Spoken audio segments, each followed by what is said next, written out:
I'm Ramya BS, USN 109. Now we'll learn about Maxwell's equations. Maxwell's equations were discovered by James Clerk Maxwell. The equations are named after the physicist and mathematician James Clerk Maxwell, who in 1861 and 1862 published an early form of the equations that included Lorentz force law. An important consequence of Maxwell's equations is that they demonstrate how fluctuating electric and magnetic fields propagate at a constant speed c in vacuum. Maxwell first used the equations to propose that light is an electromagnetic phenomenon as shown below. Maxwell's equations explain how electric charges and electric currents produce magnetic and electric fields. The equations describe how the electric fields can create a magnetic field and vice versa. Maxwell's equations are the basic equations of electromagnetism, which are collections of Gauss' law of electricity, Gauss' law of magnetism, Faraday's law of electromagnetic induction, and Ampere's law for current in conductors. Maxwell's first equation. The Maxwell's first equation states that the electric flux through a closed surface corresponds to the electric charge enclosed by that surface. The surface integral of electric field E is equal to Q by epsilon naught. Note that all the vectors are represented in bold letters. We know that electric flux phi E is equal to surface integral of electric field E. Therefore, phi E is equal to Q by epsilon naught. By using divergence theorem, we can write the Maxwell's first equation as volume integral of del dot E is equal to Q by epsilon naught. The next equation is obtained by substituting the value of Q. For this equation to be satisfied, the integrands on both sides must be equal. Therefore, del dot E is equal to 1 by epsilon naught times the volume charge density rho E.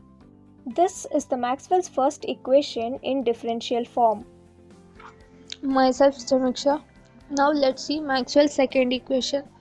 The Maxwell's second equation states that there are always just as many magnetic field vector coming out of a surface A as there are vector entering the surface. That is, integral B into dA equals 0. Magnetic flux is equal to magnetic field. The surface integral of the magnetic field is nothing but magnetic flux through the surface A. This is the Maxwell's second equation in integral form. By using divergence theorem, we can write the Maxwell equation as integral del into B of dV equals 0. For this equation to be satisfied, the integrands on the both sides must be equal. Del into B equals 0. This is Maxwell's second equation in differential form. The Maxwell's second equation in differential form states that there are no magnetic monopoles that generate a magnetic field. Only magnetic dipoles can exist.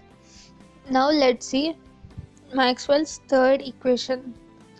The Maxwell third equation states that a change in the magnetic flux through the surface A creates an electric voltage U along the edge of a surface A.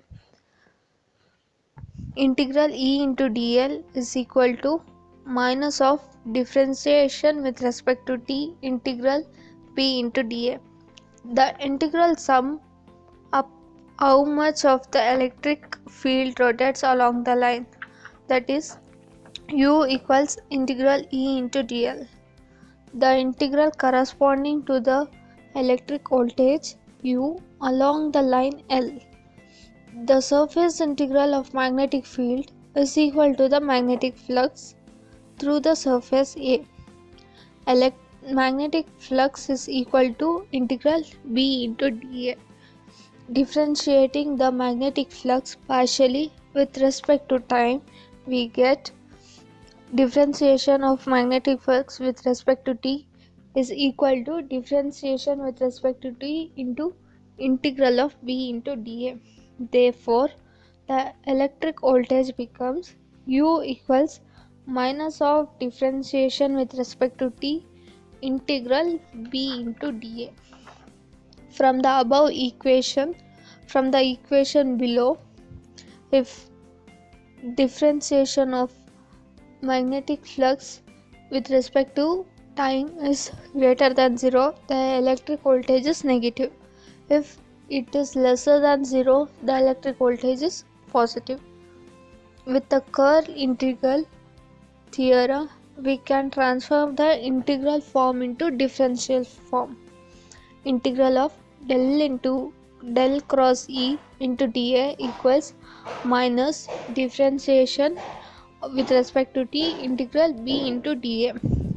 For this equation to be satisfied, the integrands on the both sides must be equal. Del cross E equals differentiation of B with respect to t. This is the Maxwell's third equation in differential form. Del cross E equals minus differentiation of B with respect to t. The Maxwell third equation in differential form states that a changing magnetic field B causes a rotating electric field E, and vice versa, in such a way that the energy conservation is fulfilled. Myself, Ratin Goda KG, USN 1DA 18EC110. Maxwell's fourth equation.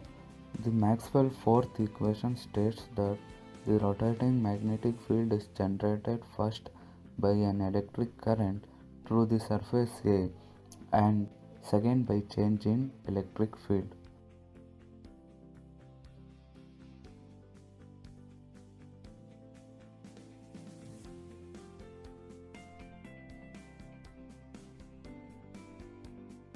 The above equation can be expressed as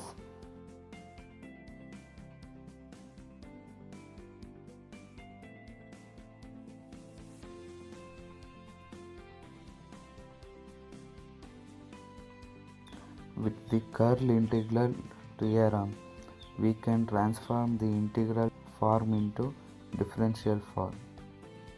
Current can be expressed in terms of current density as follows. Combining the two surface integrals into one, we get. From this equation to be satisfied, the integrands on the both sides must be equal. This is the Maxwell's fourth equation in differential form. The Maxwell's fourth equation in differential form states that the curl of the magnetic field B at a point in a space is caused in two ways, by the current density J and by the electric field E of t, changing at this point in space. Thank you.